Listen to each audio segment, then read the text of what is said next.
Dios tendría que ser así, simplemente y solamente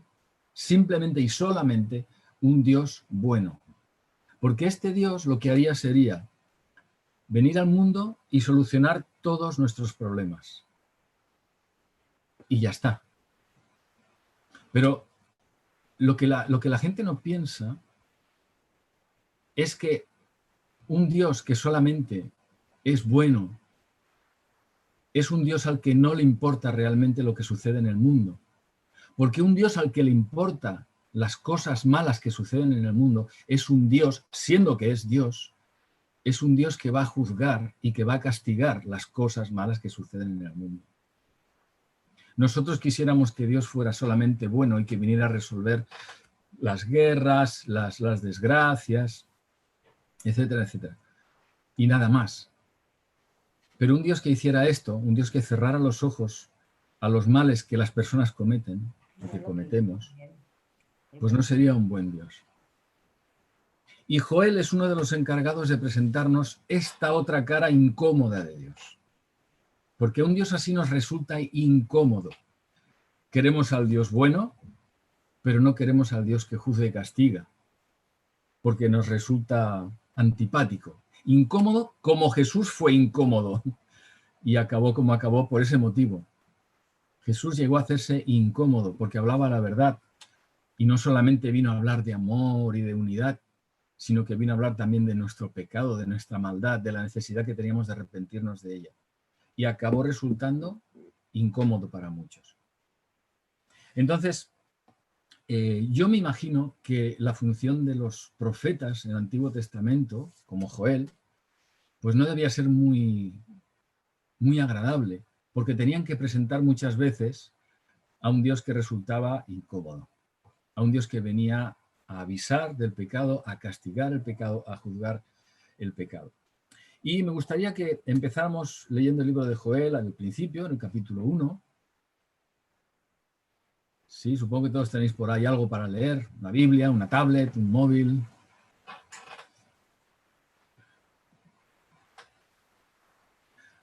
Desde luego no es un principio agradable en absoluto, pero sí es muy interesante lo que dice. Fijaros, palabra de Jehová que vino a Joel, hijo de Petuel.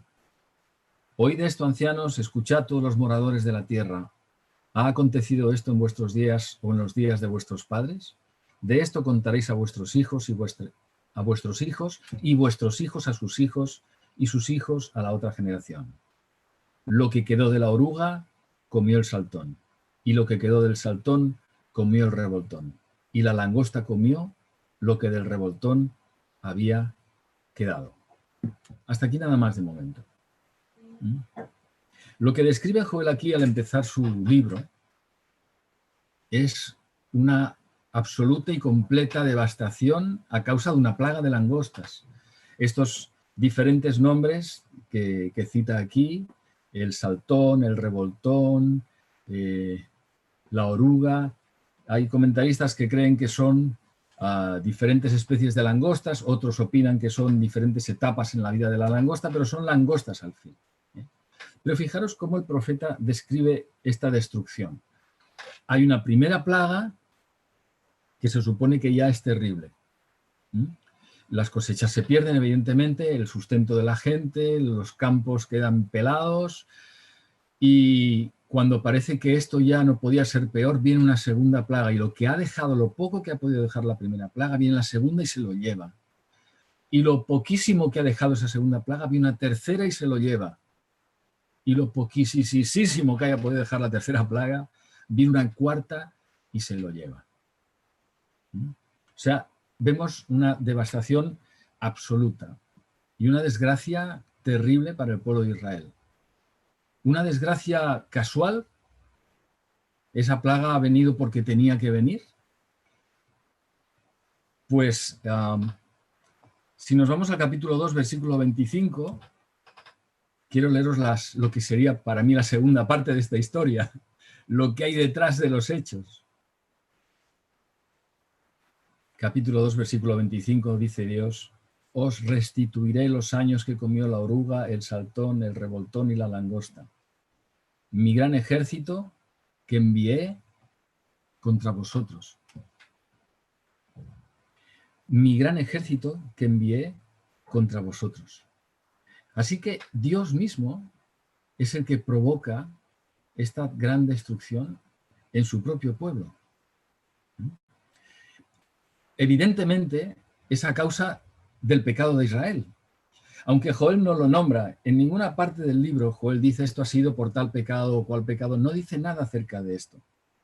Pero si leéis en el capítulo 2, versículo 12, fijaros lo que dice. Convertíos a mí con todo vuestro corazón, con ayuno y lloro y lamento. Rasgad vuestro corazón y no vuestros vestidos. Convertíos a Jehová vuestro Dios, porque es misericordioso y clemente, tardo para la ira y grande en misericordia, y se duele del castigo. Evidentemente había un pecado detrás. Y Dios les llama, dice, a rasgar su corazón y no sus vestidos. Sabéis que la costumbre judía, ante una emoción muy fuerte, ira, un enojo, una tristeza muy grande, era costumbre rasgarse los vestidos en señal de duelo. Y Dios les dice aquí, no son vuestros vestidos, no quiero el teatro, no quiero la religiosidad, quiero que rasguéis vuestro corazón, quiero que eso lo hagáis realmente de corazón y que os volváis a mí. ¿Bien? Bueno, vamos a dejar esto ahí de momento. Si seguimos avanzando, vemos que todo este ejemplo de las langostas, esto que sucedió, nos lleva a lo que sería, creo yo, la idea principal en el libro de Joel. Si vamos al capítulo 3, versículo 12,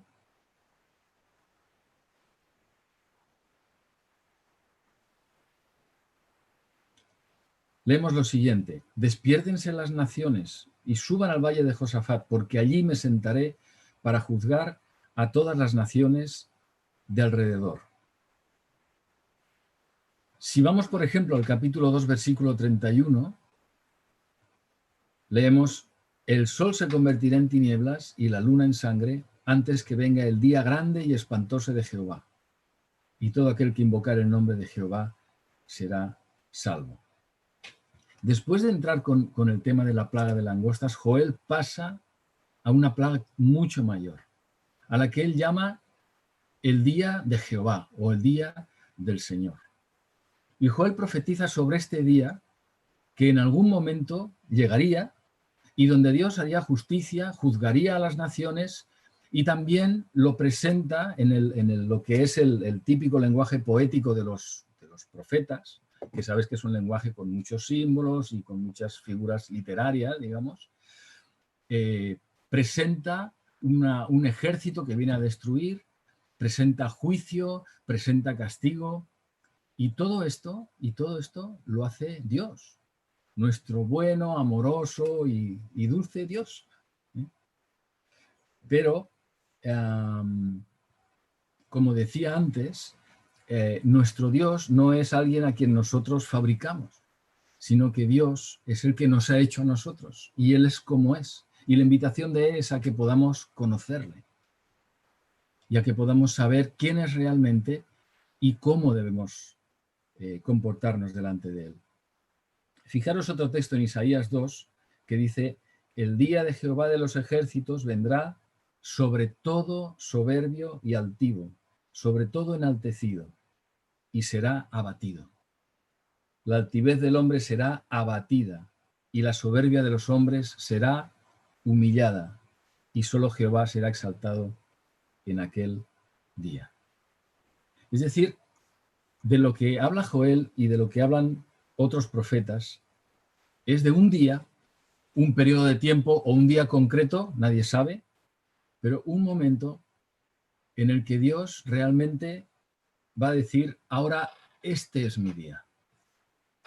Hasta ahora los días os parece que os han pertenecido a vosotros, habéis hecho lo querido, habéis vivido como habéis querido, habéis gobernado el mundo como os ha parecido, pero hoy es mi día. Y en este día voy a juzgar vuestros actos, los actos de las naciones. Y como hemos leído aquí en Isaías, todo soberbio, todo altivo, todo enaltecido, toda la actitud que el hombre tiene de enaltecerse a sí mismo, de creerse que es el rey de la creación, ¿verdad? Todo eso se va a venir abajo porque el verdadero rey de la creación va a hacer aparición y ante él, dice la Biblia, se va a tener que doblar toda rodilla. En Apocalipsis 20 leemos aquel pasaje conocido también donde dice: y vi los muertos grandes y pequeños de pie ante Dios. Los libros fueron abiertos y otro libro fue abierto, el cual es el libro de la vida, y fueron juzgados los muertos por las cosas que estaban escritas en los libros según sus obras. A lo largo de toda la Biblia tenemos esta verdad terrible, según se mire, sí, concluyente, definitiva, absoluta, de que habrá un día en el que Dios volverá aquí. Y sabemos, por lo que el Nuevo Testamento nos revela, que ese que volverá no es otro sino Jesucristo, el que se fue y prometió volver. Pero ya no viene para sufrir, ya no viene para dar su vida por nosotros, viene para juzgar y viene para condenar. Y este es nuestro Dios, el mismo que salva, el mismo que dio su vida en la cruz, el mismo que se humilló, es el mismo que vendrá a juzgar y a castigar. Por lo tanto, lo primero que creo que tenemos que tener en cuenta es que ante un Dios así nosotros no podemos estar indiferentes. Por eso decía antes, esta época que nos toca vivir, que nos puede llevar un poco al relajo, al relajamiento, como no nos reunimos, como no tenemos tantas actividades, parece que lo que nos mantuviera ahí en la brecha fueran las actividades de la Iglesia. Estamos muy equivocados. No es la Iglesia la que nos mantiene, no es el grupo el que nos mantiene. Ayuda, sí, es necesario, sí, pero el que nos sostiene es Dios. Él es el único que realmente tiene las fuerzas y el poder para sostener nuestras pobres y débiles vidas que con tanta facilidad pueden caer y se pueden dejar arrastrarse o engañarse por las mentiras del enemigo. Él es el único que tiene la autoridad real para poder mantener todas las cosas en su lugar, para poder sostener nuestra vida en medio de las debilidades. Él es el único con la sabiduría suficiente como para darnos aquella palabra que necesitamos cada día para volver a levantarnos de nuestras caídas, para volver a confiar otra vez. No hay otro sino Él. No existe otro Dios. Él es el que nos sostiene y si nosotros no nos agarramos de Él, caeremos. Y habrá un día en el que Él realmente vuelva. Y eso no nos puede dejar indiferentes. Y me gustaría sacar 3 conclusiones de esto que estamos diciendo y de lo que hemos leído. Fijaros bien, la primera de ellas. Yo al menos no recuerdo ninguna ocasión en la Biblia en la que el pueblo de Dios, ya sea Israel en el Antiguo Testamento o la Iglesia en el Nuevo, haya sido derrotado por algún enemigo, a no ser que se haya apartado de Dios. Yo veo que Israel era un pueblo de esclavos y que salió con una victoria tremenda a causa de que Dios estaba con ellos. Yo veo a un pueblo de Israel bien preparado, mejor preparado para la guerra cuando iban a entrar en la tierra de Canaán, pero aún así, cuando los 12 espías volvieron, lo que vieron allí fueron gigantes, hombres enormes, ante los cuales tuvieron un miedo tan tremendo que dijeron, no vamos a entrar. Entonces, parecía que estaban mejor preparados para la guerra, pero en realidad no lo estaban. No lo estaban. Pero tiempo más tarde les vemos entrando en la tierra prometida, ¿y qué vemos? Victoria tras victoria tras victoria, mientras Dios estuvo con ellos, o mientras ellos, mejor dicho, estuvieron con Dios. Y si vais recorriendo la Biblia sucesivamente, a lo largo de toda la Biblia vemos que esto es una realidad que se va cumpliendo una y otra vez. Cuando el pueblo de Israel se vuelve a Dios, Dios está con él y él vence. Y no es derrotado. El pueblo es derrotado cuando se aparta de Dios. El pueblo de Dios sucumbe cuando se aparta de su Dios. No estoy hablando de nuestras luchas, estoy hablando de apartarnos de Dios. Me explico. esto, creo yo, no es aplicable a los periodos en los que nosotros estamos luchando. Podemos estar luchando por algo, pero estar luchando no es estar derrotado. Estar luchando no es apartarse de Dios. Dios está con nosotros en medio de las luchas. Como hemos escuchado hoy a Juan ha dicho o ha cantado un par de cosas hoy que me han llamado la atención en referencia a la predicación. Y una de ellas es que Él está obrando su perfecta voluntad, ¿verdad? Hemos cantado eso. Y por eso cantábamos también, mi ser descansa en ti y puedo ser feliz.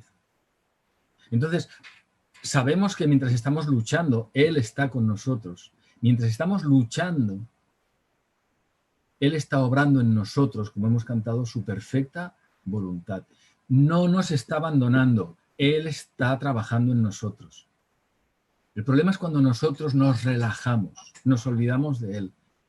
Dejamos que las demás cosas nos distraigan y simplemente empezamos a caminar a nuestra manera. Entonces podemos ser derrotados. Entonces podemos ser engañados. No mientras estamos luchando, pero sí cuando abandonamos, sí cuando nos olvidamos de Dios, sí cuando pasamos de Él.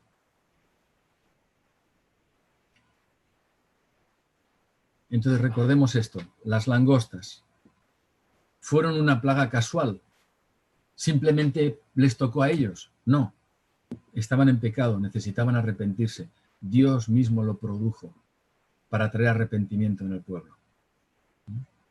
Porque esta es la forma de cómo un Dios que juzga y castiga actúa. No es por el placer de castigar, es para buscar arrepentimiento. Rasgad vuestros corazones, hemos leído, volveos a mí. ¿Por qué Dios avisa tantas veces? Porque no quiere castigar. ¿Por qué Dios castiga a su pueblo? Porque quiere que se pueda volver a Él. ¿Y por qué castigándole? Porque ya no hay más remedio. A veces no hay más remedio.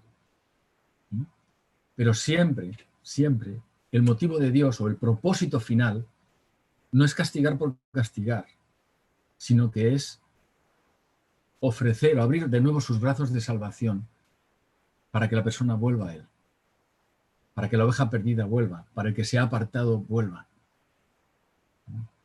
En segundo lugar,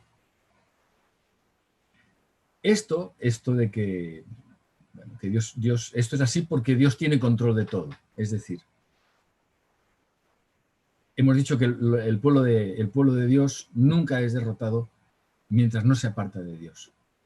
Y que en todo caso, Dios es el que provoca, a través de su castigo, de su reprensión, que el pueblo se vuelva a Él. Esto es porque Dios siempre tiene control de todo. Él está sentado en el trono. Hemos cantado hoy también, ¿no? Al que está sentado en el trono. Hay alguien que está sentado en el trono. Hay alguien que tiene el control de la situación.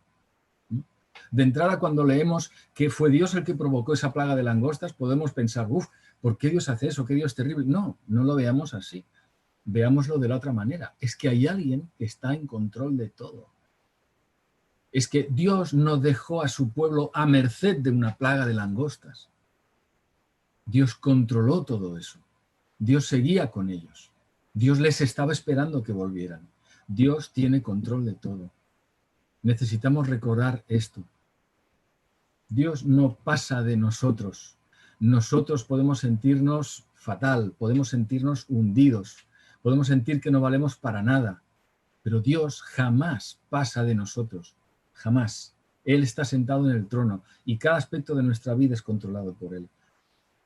Al mundo no lo controla el COVID, no lo controla los políticos de turno, ni lo controla el nuevo orden mundial, ni lo controlan los chinos, lo controla Dios. Lo controla Dios. Y es una pena ver que todavía, después de tantos meses de estar en esta pandemia, escuchar a veces a algunos cristianos que tienen miedo, que qué pasará, que a dónde nos va a llevar todo esto. Nos olvidamos de que Dios tiene el control de todo. Control control. Quizá es una palabra que a nosotros nos cueste asimilar en su sentido más absoluto, porque nosotros realmente no sabemos lo que es tener control absoluto de todo, pero Dios sí lo tiene, absolutamente de todo. Y la prueba de que Él tiene ese control es precisamente que llegará un día en el que Él volverá y dirá, pues aquí estoy yo. Vamos a poner las cosas en orden, vamos a poner las cosas en claro. Y yo voy a juzgar los actos de los hombres. Y yo voy a pagar de acuerdo a las obras de cada uno. Y entonces nos daremos cuenta de que Dios realmente siempre, siempre tuvo el control de todas las cosas. Que nunca fueron los políticos, los reyes, los gobernantes, los grandes empresarios los que tuvieron el control. No fueron ellos. Fue Dios el que tuvo el control. Claro, la gente que no cree en Dios no lo entiende y no lo asimila. Pero hermanos, nosotros sabemos eso. Nosotros decimos que creemos eso. Esto no tiene que llevarnos a tener una confianza, una paz, una tranquilidad en Él, un descanso en Él, a pesar de todo lo que está pasando. De acuerdo que nosotros sufrimos las mismas consecuencias que el mundo, en un sentido sí, también nos podemos poner enfermos y también hay creyentes que mueren a causa de esto.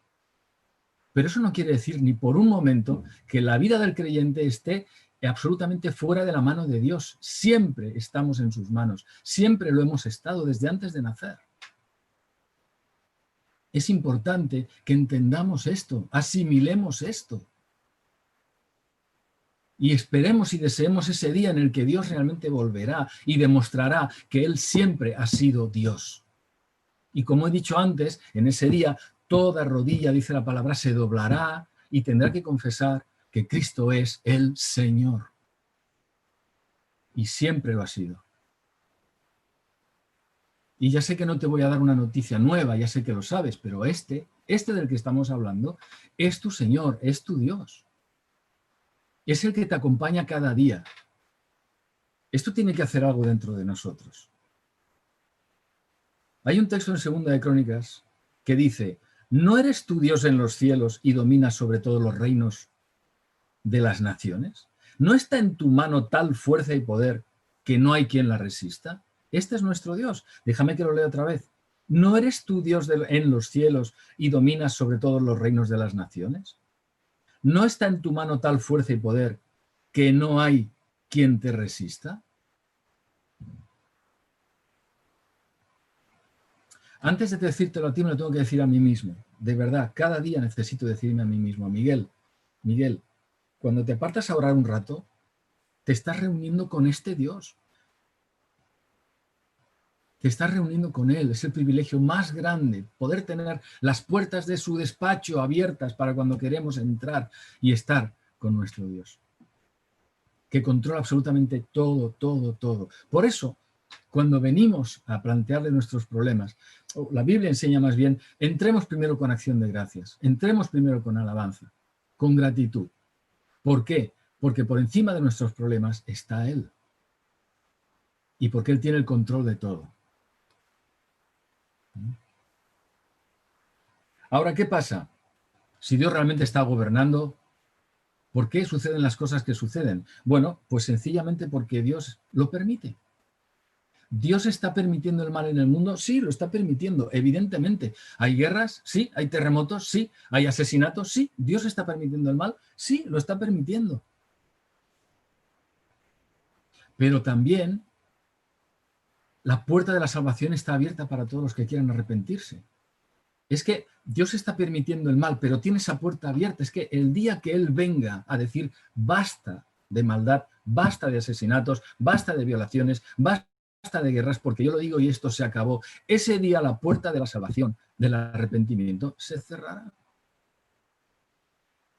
Se cerrará. Hay un texto en 2 de Pedro capítulo 3, versículo 4, donde dice, sabed que en los últimos días vendrán burladores, o sea, gente que se burla, andando según sus propias pasiones y diciendo, ¿dónde está la promesa de su advenimiento? O sea, de su venida. Porque desde el día en que los padres durmieron, todas las cosas permanecen, así como desde el principio de la creación. Es decir, tendremos gente y tenemos gente que se burla de estas cosas y que dicen, ¿qué es eso de que Cristo vuelve? ¿Y qué? Desde el principio las cosas han seguido siendo igual siempre. Aquí no ha vuelto nadie, no ha venido nadie y esto seguirá siempre igual. Y se burlan de eso. Y se burlan. Pero en el versículo 9 dice, el Señor no retarda su promesa, según algunos la tienen por tardanza, sino que es paciente para con nosotros, no queriendo que ninguno perezca, sino que todos procedan al arrepentimiento. Pero el día del Señor vendrá como ladrón en la noche. Es decir, Dios está teniendo paciencia.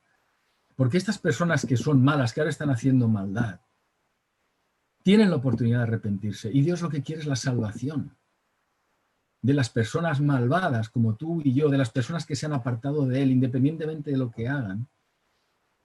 Quiere su salvación, como quería la tuya y quería la mía. Quiere la salvación de otros que ahora mismo, en este momento, son delincuentes a lo mejor, están haciendo maldad o son políticos corruptos o son lo que quieras.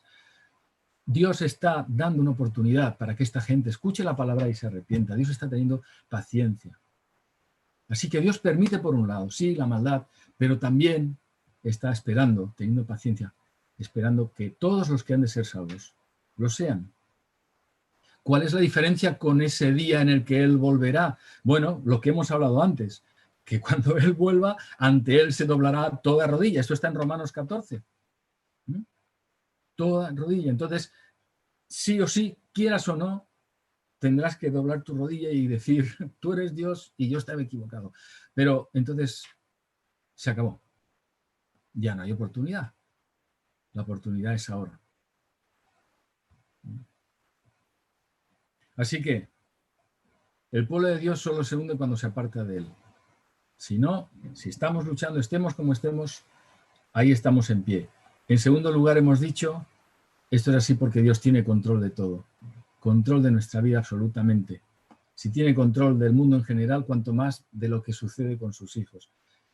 Y en tercer lugar, como decía antes también, esto tiene que provocar algo en nosotros.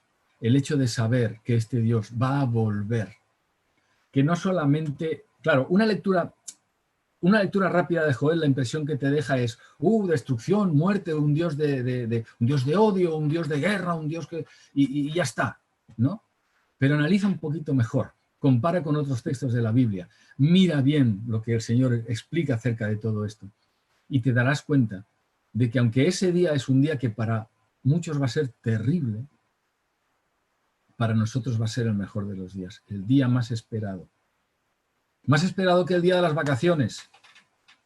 A veces esperamos con más ansiedad el día que empiezan las vacaciones, el día que echen el partido en la tele o el día que nos vamos a ir de fiesta por ahí, pero no pensamos nunca ahí, el día del Señor, ese día glorioso.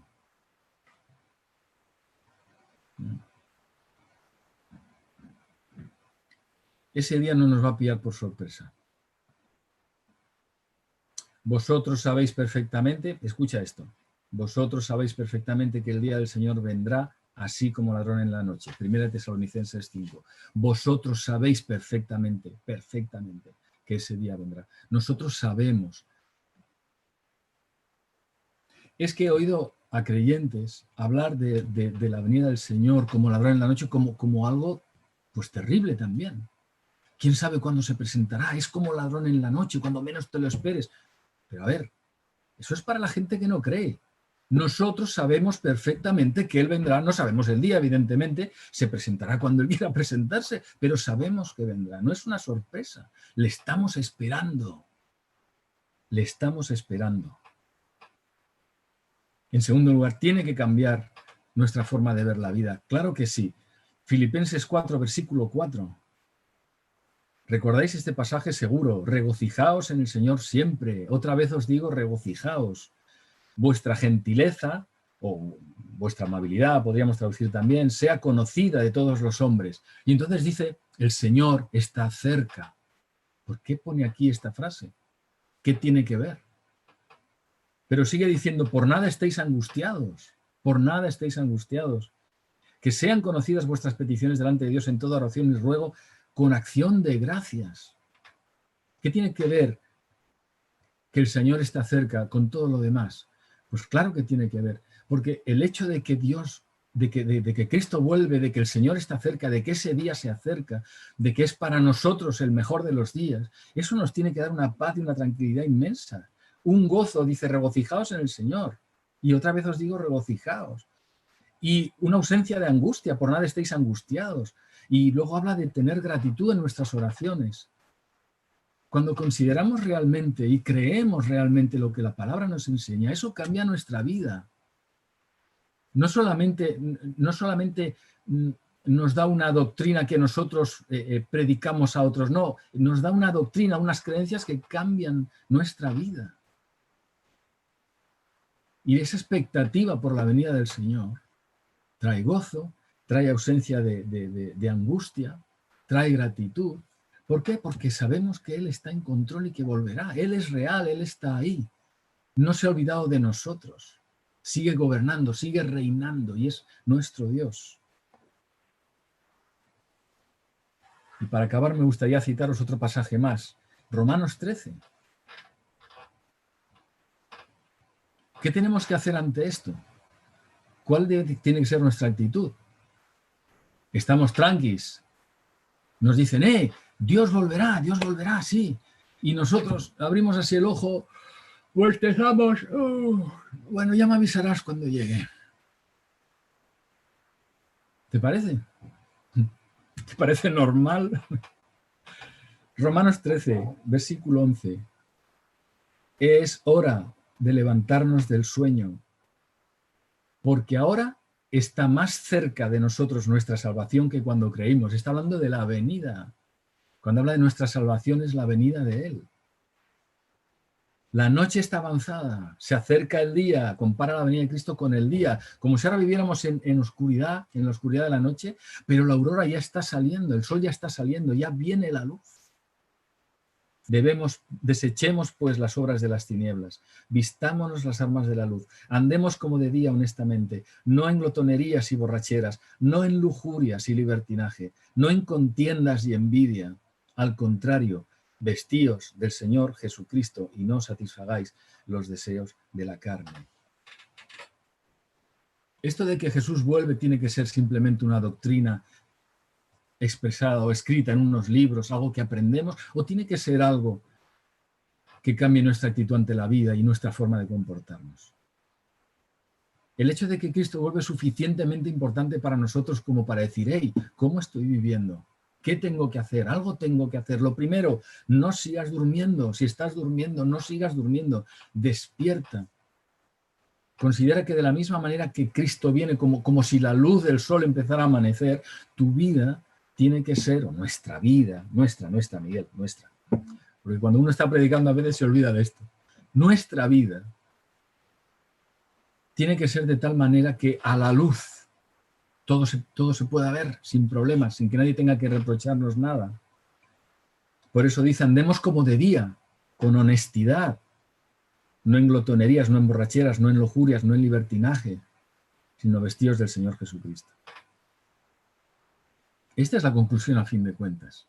Podemos saber mucho acerca de la venida, podemos estudiar las profecías de Joel de arriba abajo, las de Isaías, las de Ezequiel y ver lo que significa el día de la segunda venida, cómo será, intentar ver cuándo será, qué sucederá, qué eventos o qué acontecimientos predecerán a la venida, qué sucederá después de que venga, si vendrá antes o después de esto o de lo otro, y hacer un estudio impresionante de todo esto, pero si todo esto de una manera sencilla no lo asumimos, no lo asimilamos y no cambia nuestra vida, entonces mejor apaga y vámonos, nuestra doctrina no sirve de nada.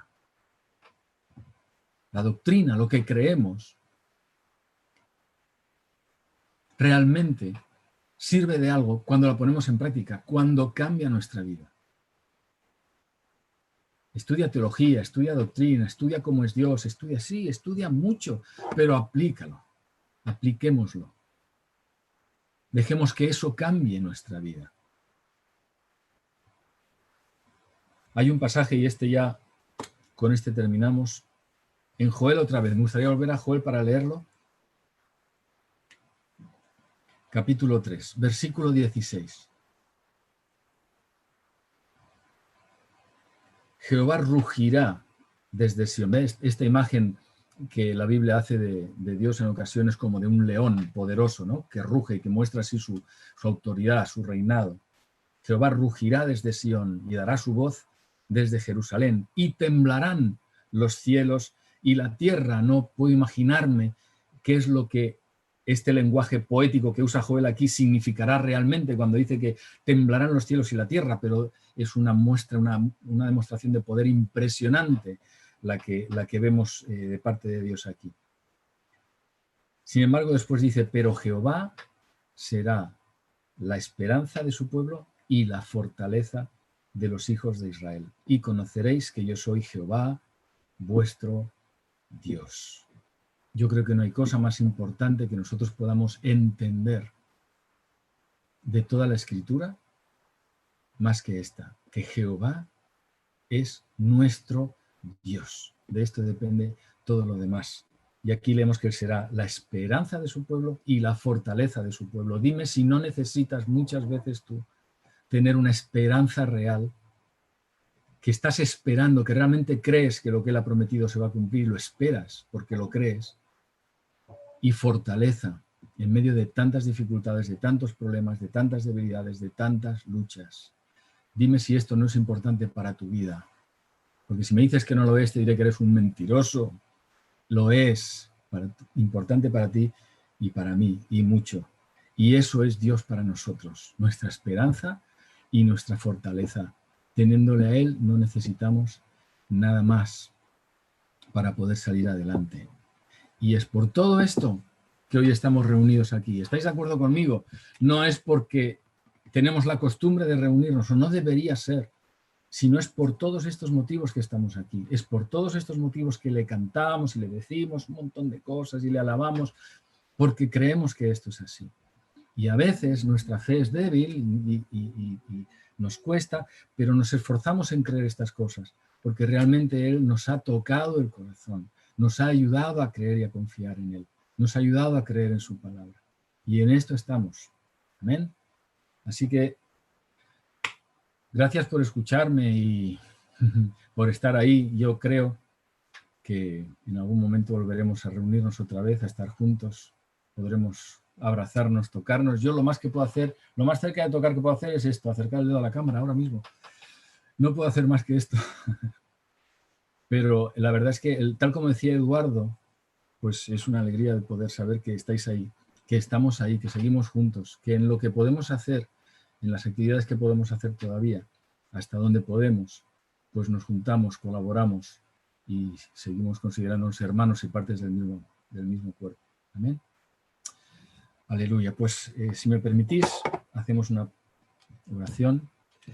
Señor, gracias porque no nos has abandonado, no nos has dejado, no nos has olvidado, y sea como sea que tú estés en este momento actuando con nosotros, sea de una manera dulce, sea de una manera fuerte, sea con reprensión o sea con palabras de ánimo.